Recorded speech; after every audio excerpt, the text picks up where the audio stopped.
Hey y'all, good afternoon and welcome. We are continuing our Nerdology Walt Disney World tour. We're at Animal Kingdom, where we celebrate animals of past, present, and mythical. So let's go on in, see what we see, maybe go on the safaris, and I'll show you all that. We'll journey to the planet of Pandora, home of the Na'vi people from the Avatar films. And we'll just explore. The whole point of this park is to just explore and get lost and have a good time while doing it. So let's go do that. Alright, so when you first enter Animal Kingdom, you are at the Oasis. So the whole point of this is to start off your adventure with a choice. You can go right, you can go right, you can go left. Each one lands you at Discovery Island. So let's go ahead and we'll go to the right. Obligatory small gift shops at the entrance. Stroller rentals, restrooms, anything you need to start your day. And also, this isn't all just decoration right here. There is actually some small animals on display in here. They just have the whole exhibit to kind of roam free in the entire center of the Oasis here. So let's see. Well, we got some geese over there, but let's see if we can find something a little more unique, a little more exotic. Usually there's like some small mammals and everything up in here. Usually some, maybe even some medium, bigger sized reptiles. Let's see here. I see a sign. And muntjacs. Okay, so like kind of little antelope looking creatures. Let's see. Do we see any in here? See fish. So I'm not seeing any of the muntjacs in there right now. But that's alright. So the whole point of Animal Kingdom is there is exhibits everywhere. Like the whole park is an integrated zoo. The Babirusa kind of looks like a warthog. Let's see if we can see. Oh, okay. So he's kind of back there. See if I can zoom in far enough. That's him right there in the just to the right of that long-leafed fern right there. He's sleeping. You kind of see his ears right above the rock. Maybe. Nope. And I think he just kind of ducked down behind the rock a little bit. But that's all good. We'll keep on moving. All right. So when this park opened back in 1998, people were very confused about how it worked. It just seemed laid out wrong. They just didn't get it. But over the years, it's come around that the whole point is to explore and get lost. And right in here, we should be seeing a rhinoceros iguana. I'm not 100% sure if he's out and about right now. Oh yes, he is. He is right there. He is camouflaging into the rocks. He is right there at the foot, under that little shade leaf right there. See how much further I can zoom in.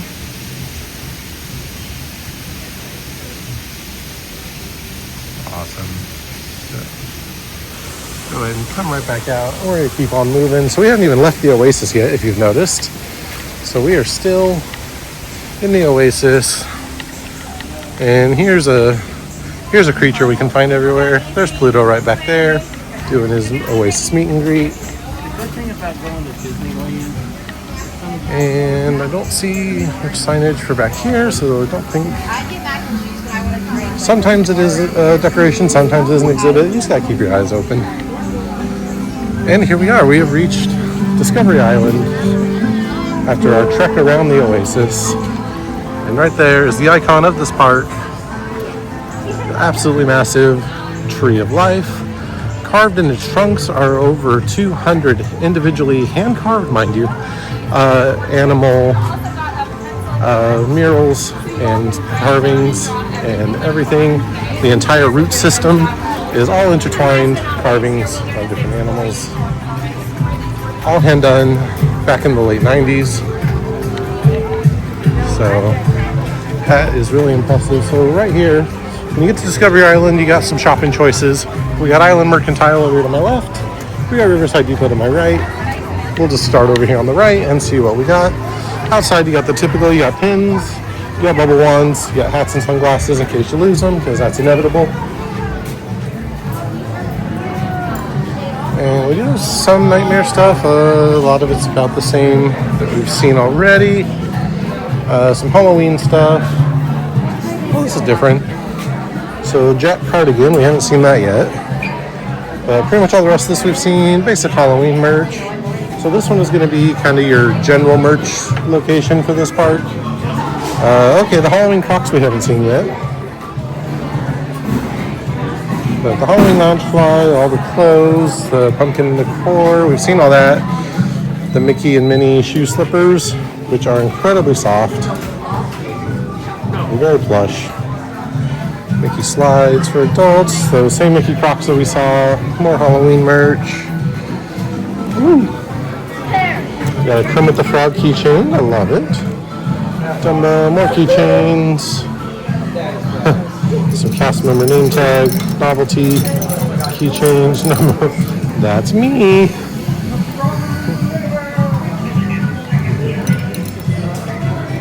Cool, more keychain. That's pretty much all keychains on that one.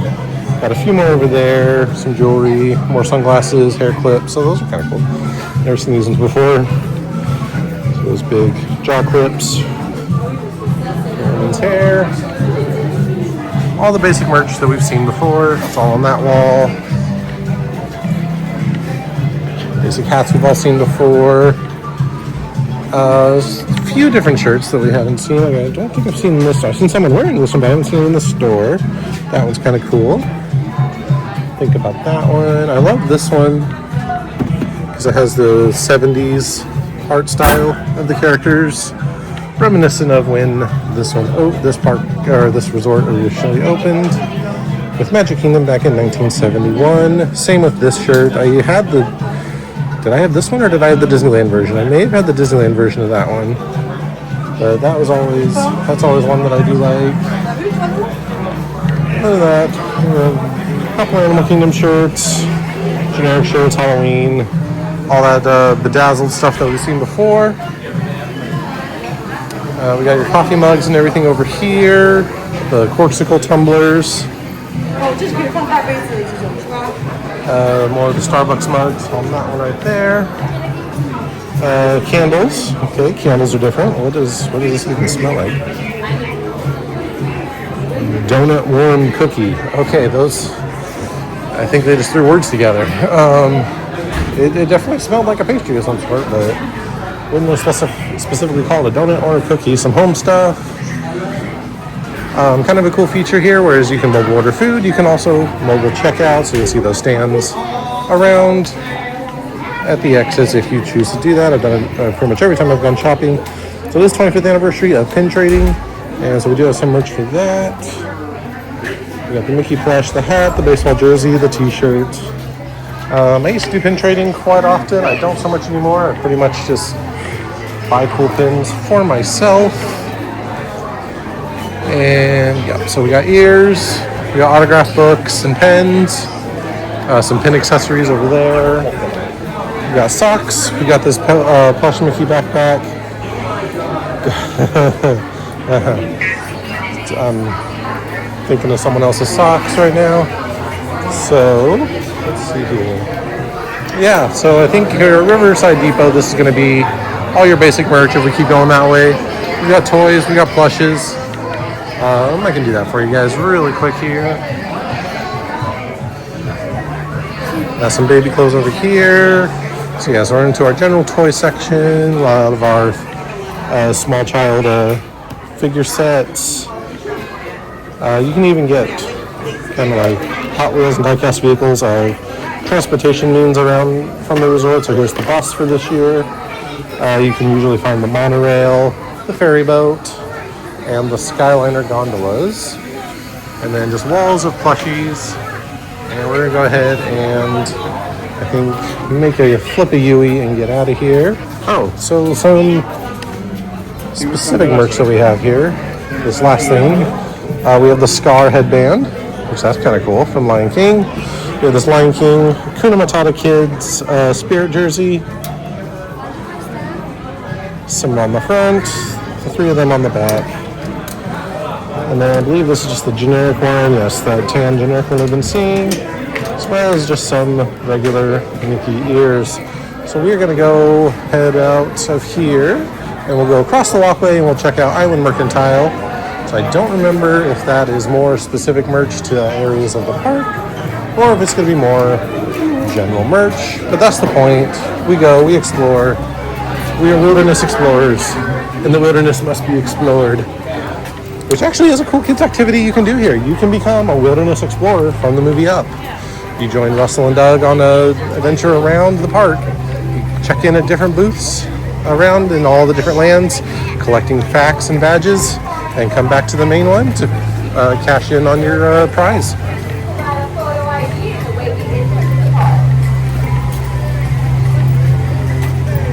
Oh, looks like they're doing some annual pass distribution out there, which is cool. So we're going to go right across the way here, and that is the line that you just saw for the photo pass opportunity for the Tree of Life, which I do need to get eventually. I'm trying to get an icon photo from each park. So far I have Cinderella Castle, I have Hollywood Tower of Terror, and I still need to get the Tree of Life and Spaceship Earth from Epcot. So yeah, so this is Island Mercantile. And it looks like we're going to have a lot more Animal Kingdom specific merch over here. We have what I call the dad shirts. We have the bucket hat. We have the Mickey silhouette t-shirt. We have the Animal Kingdom ears with a cool die-cast Tree of Life in the middle of the bow. And they're kind of canvasy instead of the typical leather, which is kind of cool. We have the throw blanket. We have this valet tray. We have the women's Mickey silhouette t-shirt. We have the Animal Kingdom Loungefly, which is kind of a knapsack style, which is different, and I kind of like it. We have all the animal print stuff over here that you could possibly want. We have the cheetah print mini ears and sequin Loungefly. Excuse me. More of those ears. We have the animal print Mickey Crocs. The Animal Kingdom Spirit jersey. We have this Minnie Mouse, maybe giraffe print? I'm not sure, I think. Silhouette t-shirt. We have the sun hats. We have the hoodies. We have the animal print mugs, the Starbucks tumblers. I believe these are the Starbucks tumblers, or these are the Corksicle ones. These are the Starbucks ones. The steel water bottle from Lion King. And that's all for right there. We have Lion King merch. So the number one Disney movie featured over here for specifically animals is indeed Lion King. So you will find a lot of Lion King specific Animal Kingdom merch, such as this Hakuna Matata mug, which is kind of cool. Words I try to live by. Easier said than done. That mug again. Brown version of that mug that we just saw over there. The steel tumbler right there. The Simba hat. Okay, now we're talking about socks. We got the Timon and Pumbaa socks. I don't know for who I'm thinking of, I don't know how functional those would be to wear out around and at work, but they are kind of cute nonetheless.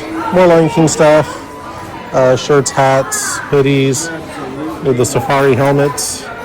Sometimes you can find these, a Mickey eared version of these, but those are not them. More of the star ears, Lion King bucket hat. Is this a different one? I think this is a slightly different Lion King Spirit jersey than what we just saw. We got the beach towel. We got all the reds. Oh, here it is. So the kids one looks like that. That is the adult one. The t-shirt, the backpack, the Simba and all the plushies. We got that hoodie down there. Kids PJs, it looks like. Looks like a new Lion King Loungefly. That's kind of cool. Did we just say Hakuna Matata hat? We did not. So that's a different Hakuna Matata hat. And then it kind of just starts over. So we're going to make our way this way. We got Simba tails. We have giant Simbas. Baby Simbas. Live action Simbas. We got everything. Told you, Lion King has a big presence over here. And looks like we're kind of meshing into more general merch. We do have a Stitch corner over here. A lot of the same Stitch stuff we've been seeing around. Except I believe that bow is new. The beach towel's new. Did we see that lounge fly before? We may have seen that lounge fly before. The Stitch hat, I don't think we've seen yet. The Stitch Crocs, I believe we saw those in Tomorrowland. And then, of course, your expensive souvenirs, some artwork. There's always featured artists here at Animal Kingdom. Oh boy, howdy. Oh, that's tempting. DuckTales is my jam. Donald is my boy. So that might consider that if I want to brave flying home with it. There's a framed version of it. I would not buy that one. But the print though, I might. Okay, this is cool. So we have Rafiki with an Animal Kingdom map on a canvas. That's awesome. It's $150, but not too shabby. We have these big, cool, boy, I'm getting like hot and stuffy just looking at these things. God, I feel like your brain would just fry in those. But we have those giant Pooh hats, Pooh Halloween shirt that we've been seeing around, the lounge flies. We've seen pretty much all those around. We got the black one again.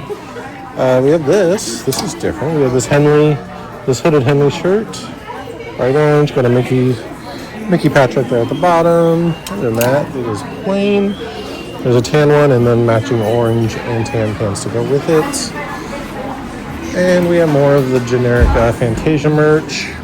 We have the blue Starbucks tumbler, the hoodie, long sleeve shirt, the hats, all the works. So we're gonna head out of here and we got caricature artists all over the resort, which is a lot of fun. We have this Lion King Hakuna Matata statue that I like. It's been around for a little while.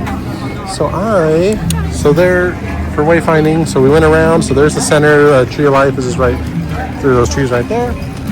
And we go this way. We will be in Africa. We go here. We'll venture out to Pandora, which I think I might head that way. So right here to my left, we have Tiffin's. Or right, I'm sorry. Your boy doesn't know directions. Right here to my right, we have Tiffin's. It's one of the pricier sit-down restaurants here in Magic Kingdom. Holy cow. It's been a long week, guys. Animal Kingdom. Again, kind of up there on difficulty of getting reservations, but always has the highest reviews. If you don't want to, or unable to acquire a reservation for there, you can always come right up here to the walk-up version, the Nomad Lounge, and get a few of the things that are on the menu, I do believe. But definitely, usually the walk-up bar with some small bites. So we're gonna cross the bridge right here, and we are gonna be in Pandora. Okay, so here we are. That was wobbly. Sorry, switch hands. So we've made it to the Valley of Mo'ara. That's always hard for me to say. On the very luscious bioluminescent planet of Pandora. And right here is one of the Wilderness Explorers outposts I was telling you about. That is the outpost, obviously, for Pandora. So the Wilderness Explorers have gone a little out of their way to make sure you're getting every merit badge that you possibly can. And something that's really cool detail is all this paint and this kind of moss-looking bits in the ground are actually moonlight reactive. So what that means is at night, this is all bioluminescent, just like it would be on Pandora. And all those mushroom type plants, they all light up and glow, like everything glows just like it does in the Avatar films. And we are gonna go right this way. So Pandora is one of the more confusing laid out lands because it's got a lot of secret paths to go around, but a lot of it is to get views of the floating mountain ranges, which Pandora is indeed famous for.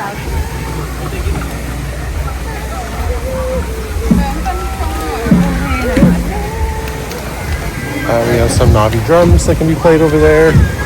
So right here ahead of me, we have the entrance to Navi River Journey, where you meet, at the end, you meet the shaman. So that's kind of a wicker sculpture of her. So you meet the shaman at the end, and she imposes her wisdom upon you. Very nice, relaxing boat ride. 7 out of 10. But here's what you're coming for. All the floating mountains. Back there. Love that tree line right there. Okay, we're going to switch back to the bag. And it is beyond incredible what they were able to accomplish, bringing this area to life. And right here, you'll see another big wicker statue that signifies an entrance. So that is a wicker statue of a banshee, the dragon-like creatures from the Avatar films. And this is Avatar Flight of Passage. Wait time is oh, that's lightning lane. Wait time is 70 minutes right now.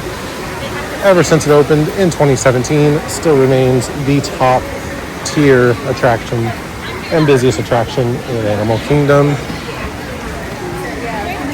Right ahead, we have one of my favorite quick service locations in all of Animal Kingdom. That is Satuli Canteen. They build your own bowls of chimichurri beef, chicken, and a Pandoran sunrise drink, which is amazing. And I will have a picture of that because I ordered all of that the other day. I will insert that right now. Camera noise. All right, y'all. So we're continuing on. If you take a left from Pandora, you'll be heading down into Africa. And in this area, we only have one physical attraction, and that is the Kilimanjaro Safari, which we are on our way to right now. And coming up on my left right here, you will see Creature Comforts. That is the Starbucks location for Animal Kingdom. And we're going to keep making our way around the corner. We have a Disney Vacation Club booth right over there. You'll find those in every park. It is a timeshare. Don't recommend. But we're going to keep on keeping on. And we're going to go on the safari and hopefully we see something.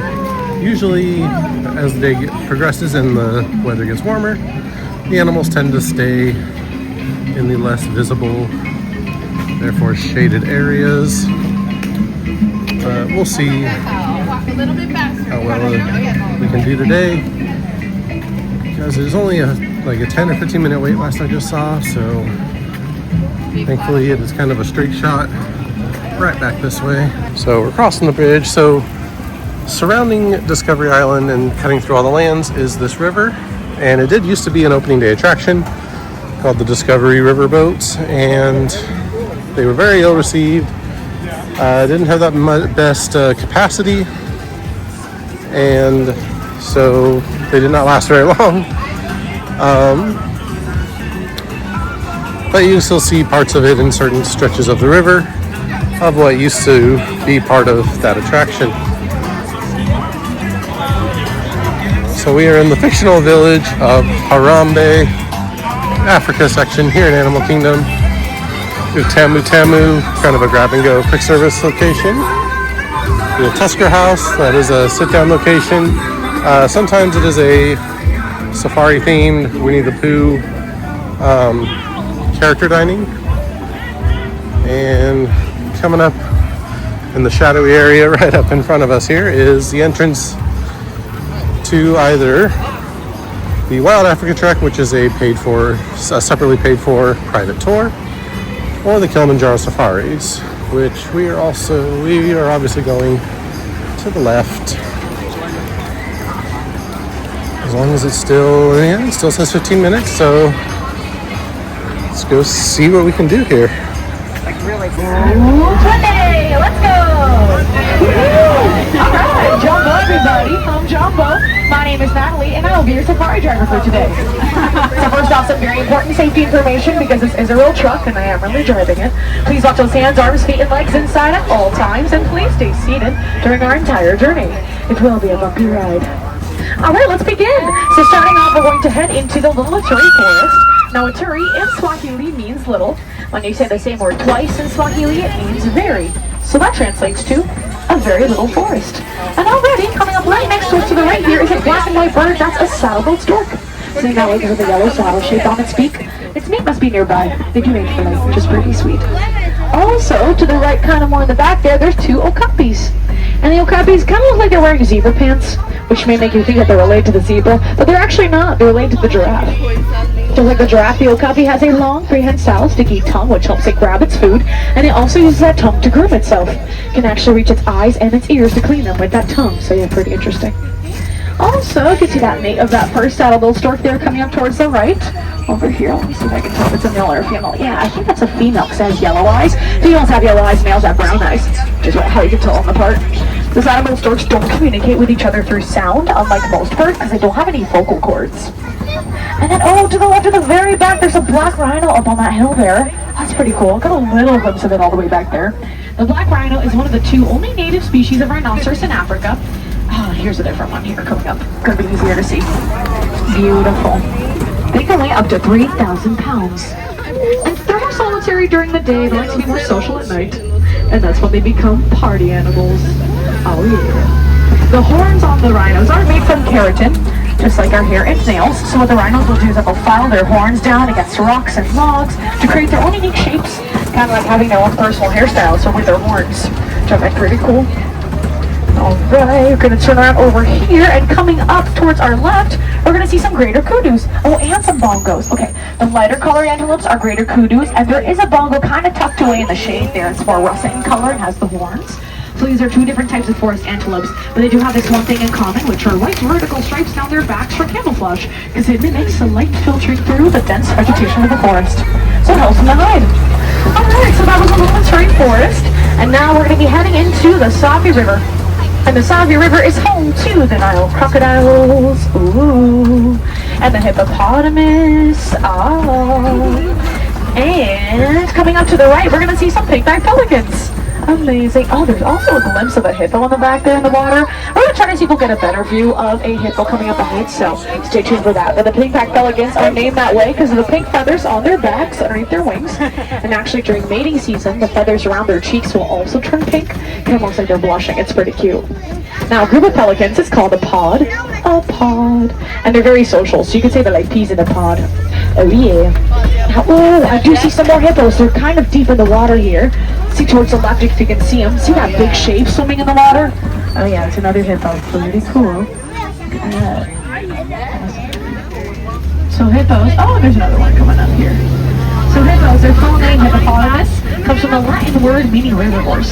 That's because while they can swim, they do prefer to walk or gallop along the very bottom of the river. So we're getting pretty lucky with this one because it's in relatively shallow water, but when they buck and gallop along deep water, they pretty much disappear. As you can imagine, they can hold their breath for several minutes at a time. Even when they're sleeping, they know how to rise up to the surface and take a breath in their sleep with their nap uninterrupted. Now that's skill. And there's some more hippos coming up towards the left. And there's a bird just sitting on top of one of them. That's funny. And a group of hippos is called a bloat. A bloat. Yeah. Oh, look at this to the left. There's a Nile crocodile in the water. Oh my goodness, very powerful creatures. They're the largest reptiles in Africa. They can reach up to 16 feet in length, which makes them as long as a giraffe is tall. Pretty crazy. So be careful on this bridge here.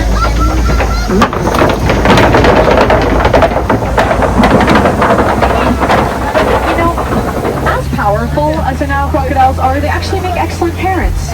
So the mothers, when they feel like their eggs are ready to hatch, she'll take those eggs, put them in her mouth, and roll them against her teeth. That'll help them to hatch. And then once they do, she'll keep her young in her mouth for a while to protect them against predators, or she'll let them sit on her back and bask in the sunlight. So very involved parenting. Alright, and now this road is going to take us to the savannah. The savannah is like a superhighway to a ton of migratory creatures, like the zebras, the giraffes, the elephants, oh my. It's up to a lot of different ecosystems, and actually speaking of different, look at this big beautiful tree to the right over here. That's called a baobab. And the camel looks like it has its roots pointing up towards the sky, but those are actually its branches. The baobab's branches will stay bare 9 months out of the year, only sprouting leaves during the winter months. That is why they're also commonly called the upside down tree, for the way that they look. So yeah, that was the baobab, iconic tree of the savannah. And now we're going to be heading down this winding road, finally entering the savannah. We're going to be able to see a bunch more animals coming up ahead, and I can already see some. Oh, that's so exciting. Let's get down here. Alright, as we turn around over here, we're going to be officially entering the savannah. And look at this, coming up, I have a bunch of animals. Besides giraffes back there and but I'm going to start with the Hartman's Mountain Zebra coming up over here. Now a group of zebras is called a dazzle. A dazzle. And if you ever wondered if zebras are black with white stripes or white with black stripes, just take a look at their muzzle or their nose. So see that they have black muzzles, which will tell you that they're black with white stripes. It always depends on the species though. Some of them have white muzzles, and that'll mean the opposite. Great view of those zebras there. We're going to continue on this way. Let's see. Oh, to the left, some African painted dogs. They're sleeping in their big stone den over there. Now, the African painted dogs are named that way because of their fur, which are made up of black, brown, and white splotches, kind of like splotches of paint. And they do everything together. They sleep together, eat together, play together, and hunt together. They really rely on teamwork to help bring their prey down. And they will hunt their prey until exhaustion, so they don't give up. But I mean, good for them. Gonna keep on going this way. Oh, we got some more Hartman's Mountain Zebra coming up to the left, but also got 3 sable antelopes laying down in the back there with the long horns that curve backwards. And the reason why their horns curve backwards like that is because if a predator decides to jump on the back of one of them, they can easily just buck their head back and poke them off. So pretty easy. And they are the emblem of our safari, because unlike most other antelopes that run away at a sign of danger, the sables don't back down from any challenge. And we like that here. Let's get closer to these Maasai giraffes finally coming up towards us here. Beautiful little group of them too. You know, a group of giraffes is called a tower. A tower, which I feel like is pretty fitting, because they will tower 18 to 20 feet tall when fully grown. And already when they're new boys, it's running at 6 feet tall, so they're already pretty big. Look at this one there. Beautiful. Trying to grab some food. When the leaves do get a little bit hard to reach, though, the giraffes will use their long, prehensile, sticky tongue to help grab their food, just like the okapis do. They got that same trait because they are related. That's why they do it. I'm just thinking about it anyway. Sticking its tongue out a little bit. Yeah. There you go. Seeing it in action. It's pretty fun. Thank you for the demonstration. Actually, adults, if you measure from the tip of your middle finger to the bottom of your forearm, that is the measure of a giraffe's tongue. Isn't that crazy? Alright, let's turn around over here, see what we're going to find next. That eland that I saw at the beginning is coming up real soon here. It's the beige colored antelope, so a little bit closer to it. The eland is actually the largest antelope on Earth. It's got an extra flap of skin on its neck called a dewlap. Helps keep it cool. Let's go a little bit closer here. As we turn around, we'll be able to see it towards our right. Ooh, and also, there's a baby giraffe coming up as well. Oh, this is so exciting. Just laying down there next to that log. But first, take a look at that eland. Beautiful. And then the baby giraffe right over here. So you know how I said how baby giraffes start out at 6 feet tall? That little baby there is basically 7 feet. That'll tell you that he's only a few months old. And look at these giraffes over here. Beautiful. So close to us too. It's amazing.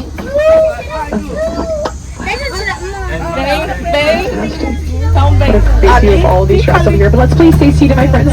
You know, I'm looking at the savannah. Alright. Gonna turn out over here. We've got a great view of all these animals so far. We got another outside giraffe here to the right. But behind it, we got 2 more baobabs. And they really do look like they're upside down. Another fun fact about them is that they're also known as a tree of life. That is because they retain a lot of water in their big trunks, like gallons and gallons of water, which is really important for the animals to stay hydrated in the savannah. You know, it's always important to stay hydrated, folks, but especially in the savannah, because it's really hot out here. And the way that the animals accent, oh my goodness! Speaking of big trunks, you guys, there's an African elephant to the right. Oh, beautiful. Now, I think that's a male. Males are going to be more solitary than the females. And I do know that that's an African elephant, because other than the fact that we're literally in Africa right now, the shape of the ears of the African elephant kind of looks like the shape of the continent of Africa. And then, as we turn over here, coming out to the left, we're going to see a mandrill. Beautiful. Look at that. Just chilling on the branch or something. But mandrills are the largest monkeys on Earth. And males, just like that one, have blue and red facial markings, which will glow bright when they get excited. Very cool. Well, please stay seated, my friends, for this fantastic one. Alright, let's keep on. Wait, what's this? road closed? Oh, no way, this is the road that I usually take. Oh, I see. Okay. Full disclosure, there used to be a bridge there, but it's gone. Okay, well, that extends it. Alright, well, I guess we're just gonna have to go this way instead. It's not really my usual route, but certainly fine, you guys. I'm a professional. We got this. Let's see where this takes us here. Oop, it's a little bumpy over here. Okay. Oh. That bridge looks like it's held together by what? Cable? Oh, that can't be right. I mean, it's probably fine, you guys. The road is open for a reason. Just think light thoughts for me, please. Light thoughts. Let's do this. Ooh. That is not a sound I want a bridge to make. Okay. Are those zip ties? Nope, don't look down. That was my mistake. Keep looking ahead, I guess. We're almost there. Okay, front of the truck is clear. That means I'm good. And back of the truck. Alright, let's go. 20! Woohoo! Alright. Let's just take a little second to recover from that. Let's see where this led us to. Oh, actually, to the right, we're going to see some tusk marks in the right clay there. Those tusk marks belong to both male and female elephants because both of them have tusks. And look at that! There's a whole herd, and I think there's a baby elephant back there, too. Is that little one there? It's kind of behind the rock, but oh sweet. Judging by her size, I think she's about 1.5 years old. Oh, how nice. And that is a whole herd there. Wow. You know, elephants, they are matriarchal. That means they're led by the females. And the herds are mostly made of females and also the young. And they are males once they get to a certain age. They'll leave the group, go on their own bachelor adventures, and eventually they'll find new females, create new herds, and the cycle begins again. The circle of life, if you will. Maybe we'll get another angle of them on the other side here as well. Let's see. The other side of these trees. Take a look kind of in the back here. Yeah, they're kind of tucked away back there, but it's pretty cool still. The elephants, they also do use their trunks for a lot of different reasons. To breathe, smell, eat, drink, grab their food, don't let them dust on their backs, etc. Which is actually why in the trunk of the elephant alone, it has more muscles than we all have in our entire bodies combined on this trunk. It's pretty crazy, you guys. That's a lot of muscles. Oh, okay, we'll flood it over here. Okay, watch your socks. And this noosh. Oh, we're coming up ahead of us. We're going to see some greater flamingos. And that is a whole group. You know, a group of flamingos is called a flamboyance. A flamboyance. People know them because of their iconic pink color, of course, but they don't start off that way. They start off looking more white or gray. So if you see any white or gray flamingos in there, those are the babies. At around 2 years old, they turn pink because of their diets. Mainly shrimp, their favorite, but also other invertebrates and algae. Yes, please stay seated, my friends, just for your safety. Thank you so much. You know, I'm in the water. The key ingredient that turns the flamingos pink is called beta-carotene. And beta-carotene is also found in carrots and sweet potatoes. And you know, the shape of an island that some of the flamingos are standing on is pretty interesting because islands are let's keep going. So now we are going to head even deeper in the savannah over here. Ooh. And our next animal I already see coming up ahead here. These are white rhinos. Oh, let's get closer. Gonna turn around over here and we're gonna be able to see them on our left. Oh, look at that, you guys. Amazing. Now a group of rhinos is called a crash. A crash. Yeah. And so these are white rhinos, very social creatures. They love hanging around each other.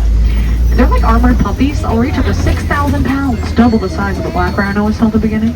Oh, and ostriches here too. That's pretty cool. World's largest flightless birds.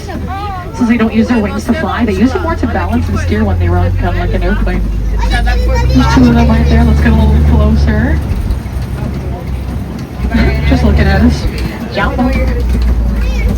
Quite a few of them there too. I'm gonna get a little bit closer to these rhinos as well. Very nice.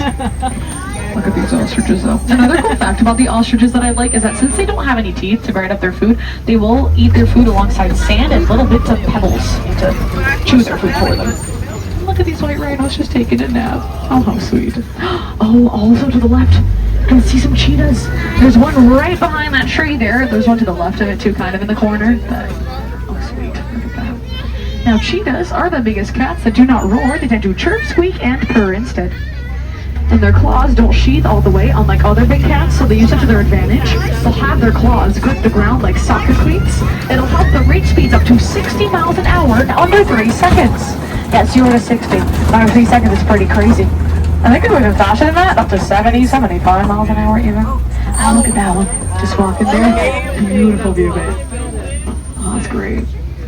I've seen her walking around. Amazing. Okay. Got pretty lucky with the cheetahs there. Please stay seated, my friends. You definitely don't want to end up with the cheetahs. Okay, let's turn around over here. And coming up ahead, we're going to get to see Cody Rock. And Cody Rock is a favorite place for lions to hang out. And here they are, coming up ahead of us. We're going to see them on the rock here towards the left. Yeah, that's a male coming up. Oh, that's amazing. Let's get closer here on the other side of these rocks here. Now, lions, they take very good care of their pride. Everyone has a specific role to play. The females will do most of the hunting, while the males will stay back, take care of the cubs in the territory. Look at that white rhino there to the right, too. But of course, if need be, the males will help the females out. The reason why the males don't jump to help the females in the first place, though, is that their manes are actually really heavy. They can weigh up to 50 pounds. So, slows them down a little bit more than the females. Look at that one right there. Oh, we'll stop right here so we can appreciate that. That is fantastic. I think there's a female next to him just sleeping. Oh, how sweet. Waiting to their cat naps. Amazing. Let's keep on going here. See what we're going to find up ahead. Oh. A little bit of backup. Take a good look here, see what we're going to find.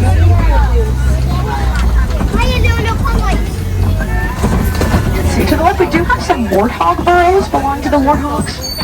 Let's see any warthogs over there. Oh yeah, there we are. There's 3 of them just laying down back there. Oh, how sweet.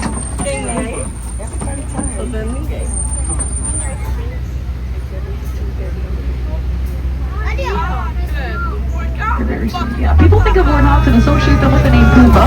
Pumbaa is thought to mean silly or foolish. Warthogs are actually very intelligent.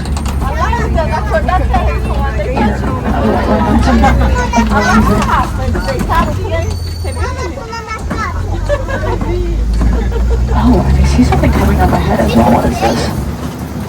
Oh, these might be ostrich eggs. Look at that, yeah, ostrich eggs to the right on the ground here. Oh, that's amazing. Yeah, ostriches do tend to lay their eggs a bit willy-nilly like chickens do, so that's why they're unattended, but those eggs weigh up to 3 pounds. If an average human stands on top of one of them and even jumps, they don't even crack. They are very resilient. I don't know how they figured that one out. How do you stand on top of an ostrich egg and balance? That does not seem very safe, but compared to chicken eggs, it's a really big difference. You can actually fit 24 chicken eggs worth in 1 ostrich egg alone in this economy. Anyway, see, Bumble. Now we're going to cross on over to the Magadi. The Magadi is home of the farmers and their prize pet, the Nigerian dwarf goats. And here they are coming up. Oh, I think they have one inside their very own safari truck there. Look at that. Oh, that's sweet. Well, in exchange for a safe home, the Nigerian dwarf goats will make some sweet milk, and the farmers will turn it to cheese and sell at the local markets. Aren't they sweet? Also to the left, there is a yellow box popped up right there. That is a beehive. That's pretty important, so I'm telling you guys a story, but first, let's just say bye to Nigerian dwarf goats. Bye. Nice, good job. Alright, so here's the story. The farmers here in Africa used to have a really big problem, both literally and figuratively. The elephants. They would come onto their land and trample all of their crops over and over and over again. I mean, I didn't mean to, but it scared the goats away. Made the farmers pretty angry, so they put up beehives on their land because the elephants are very afraid of bees.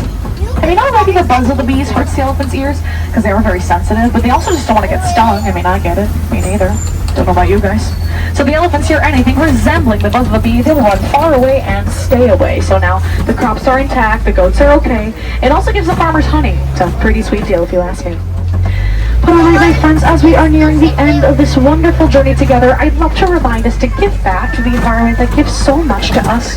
We could do so by reducing, reusing, and recycling, of course, preferably in that order. But I'm going to add another word to that list: replenish. Plant a tree, give back, donate. You know, it's no secret that a lot of the animals that we saw here today are in danger. Deforestation, poaching, pollution, habitat loss, etc. So it's so special to see all these beautiful animals out here all in one place, but out in the wild, they need our help. The more that we talk about these animals, the more that we care about what they're going through, and the more that we care, the more we can do something to help. It is true that conservation starts with a conversation. So I hope you guys learned something today, and I hope you had fun. Also, if there are any wilderness explorers aboard this truck and you're looking for your safari badge, your code word is the Simba 1. Simba like the lion, 1 like the number, so remember that. All right, I'm going to take you guys to this next stop coming up ahead, because I think it's going to get cleared out a little bit faster. Definitely look around you for any sort of loose belongings, anything you want to leave behind, phone, wallets, keys, etc. It's a very busy road that you're just on. I don't want you to leave anything on the truck.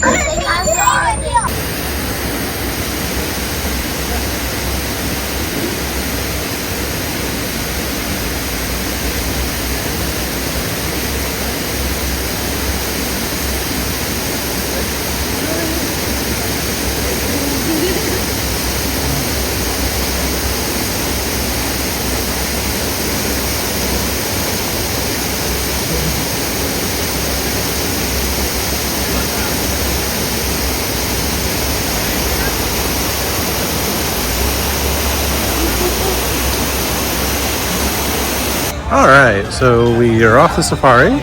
We're back out here in Harambe, or Africa. And right here, as soon as you get off the ride, we have Zwanni Trainer Raiders, words.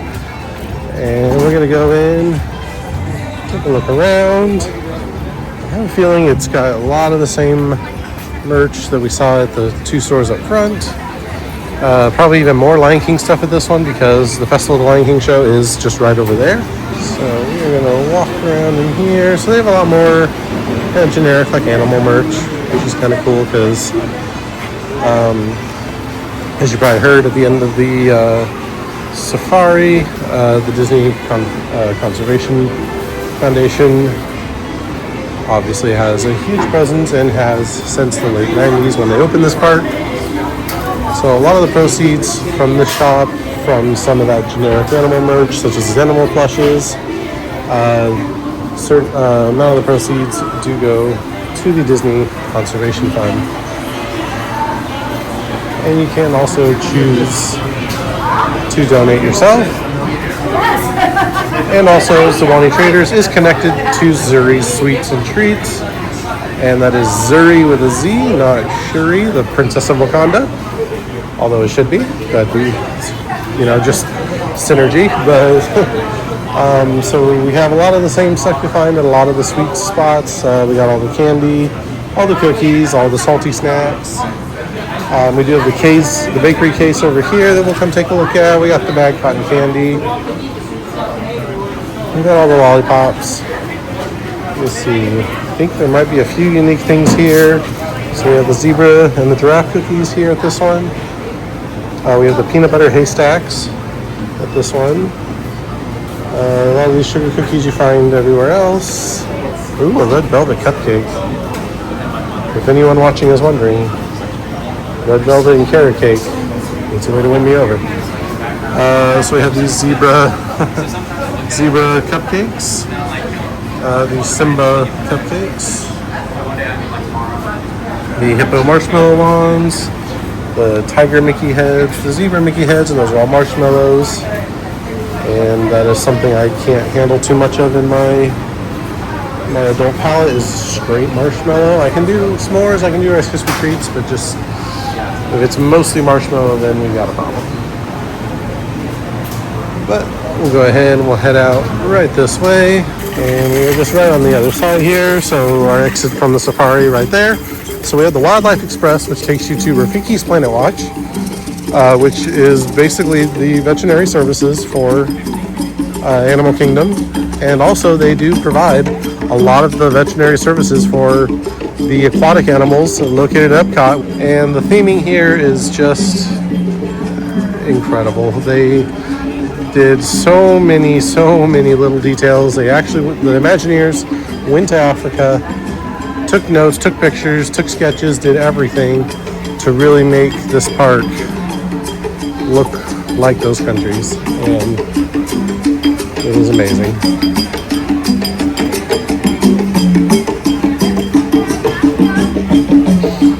So we're gonna head right this way. We're gonna head out of Africa. There's not a whole lot in here besides all that, and we're gonna take a left right here, and we're gonna head to Asia, and we are approaching Asia, which is home to the attraction Expedition Everest, another mountain coaster. And here's Mr. Kamal's. There you will find chicken dumplings. It's a really quick grab and go. There's only a couple options. Chicken dumplings and the famous Animal Kingdom seasoned fries with the side of sriracha mayo. They are delightful. All right.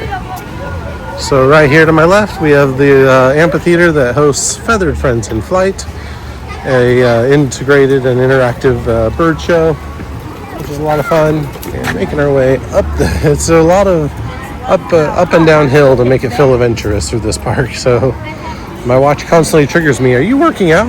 And to that I say, "No, Apple Watch, I'm just fat." So we take that way, that leads us back to Discovery Island, the main entrance of the park. But we don't want to do that yet. We want to keep going around. And if we take the left fork in the path, we continue on through Asia. And right here on my left is the Yak and Yeti restaurant. It is a sit-down location, and it is actually ran by the Landry's Group, the same company that owns Rainforest Cafe, T-Rex Cafe, things like that. So it is a third-party ran restaurant here in the park, but it is really good. A lot of good Indian options. And we'll go ahead, we'll take this loop to the left. Just a small merch booth. I'm not going to really stop too much. It's a lot of the stuff we've seen. All the animal merch, animal print stuff, the bubble wands, the ears. And coming up ahead of me, under that green building on the right, is the entrance to Kali River Rapids. So if you've ever been to Lagoon and ridden Rattlesnake Rapids, it's very similar design, just a lot bigger and a little more aggressive.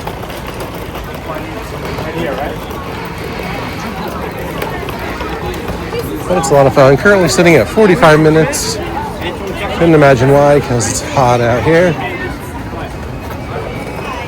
And if my voice sounds a little off today, guys, my allergies or something is really attacking me today, so we're doing our best. But we are feeling a lot better than we were and keeping up the energy.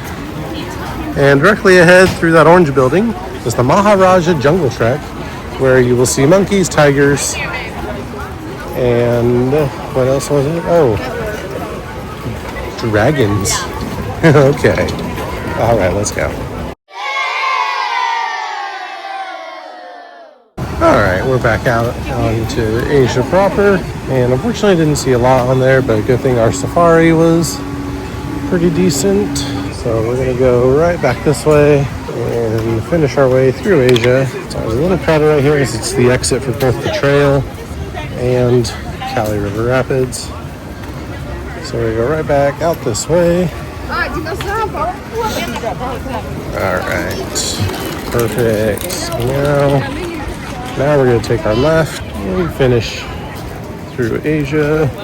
Usually there's some capuchin monkeys kind of floating or flying around on here. Doesn't look like they're out right now, but that can be a lot of fun to watch when you're walking by through here. And right there ahead of us is the Forbidden Mountain itself, Expedition Everest. And kind of a fun fact, Animal Kingdom is actually the only park to have doors on their restrooms, and that is because the restrooms act as a safety shelter. So in the off chance, rare it would ever happen, but in the chance that an animal to get loose or a dangerous animal to get loose, they would cast members escort you into the restrooms and lock the door behind you, and they act as a safety shelter. This is one of my favorite places to get soft serve ice cream. There's this little truck right here. Usually have different flavors or some themed cones, which is a lot of fun. Alrighty. So yeah, we are approaching the queue area for Expedition Everest.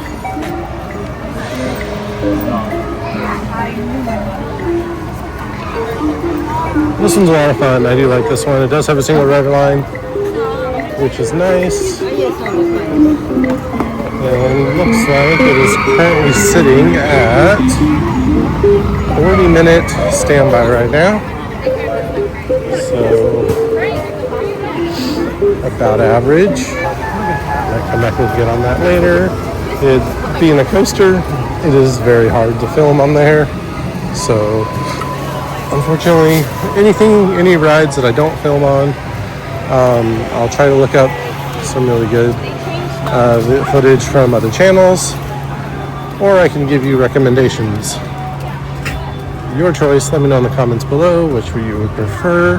I just walked past one of the wait time boards and it says it's a 10-minute wait for Dinosaur, so I might go ride that really quick. Dinoland USA, or at least what's left of it, is right around the corner.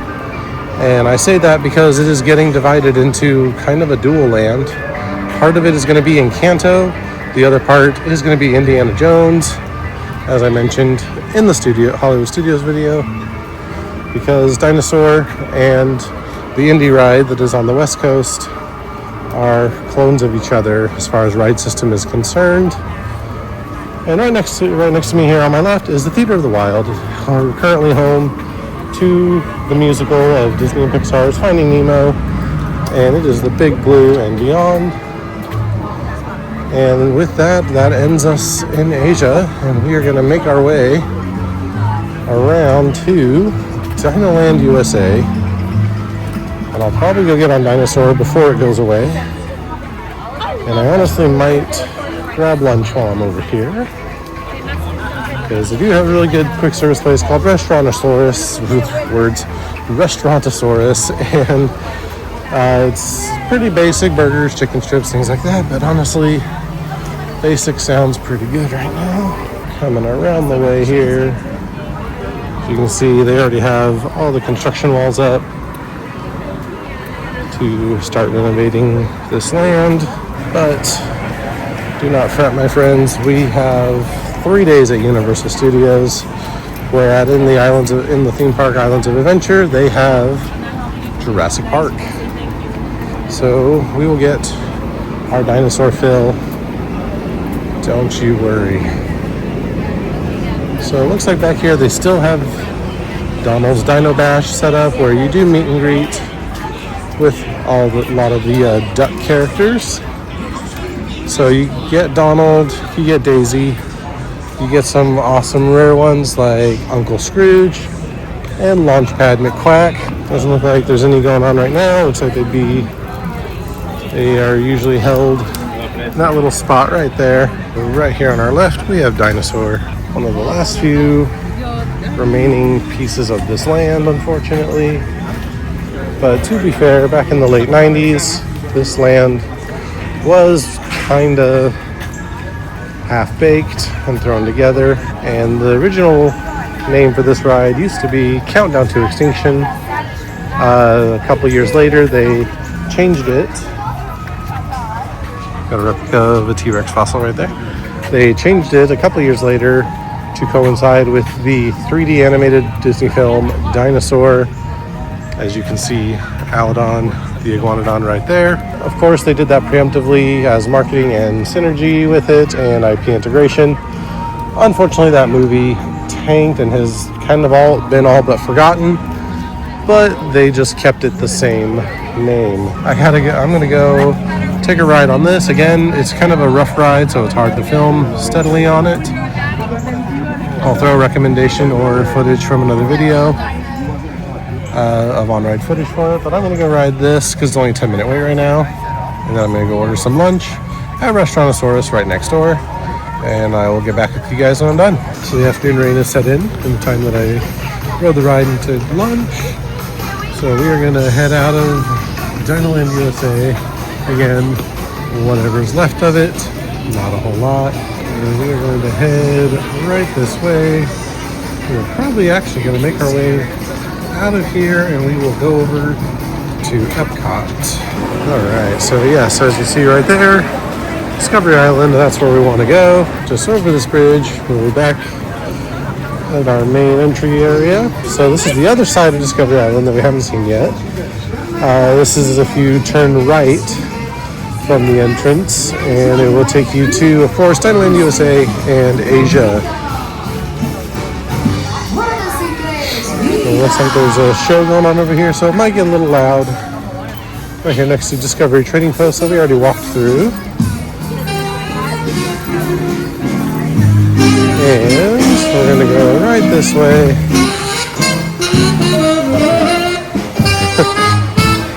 sounds like they're playing Monsters Inc. right now.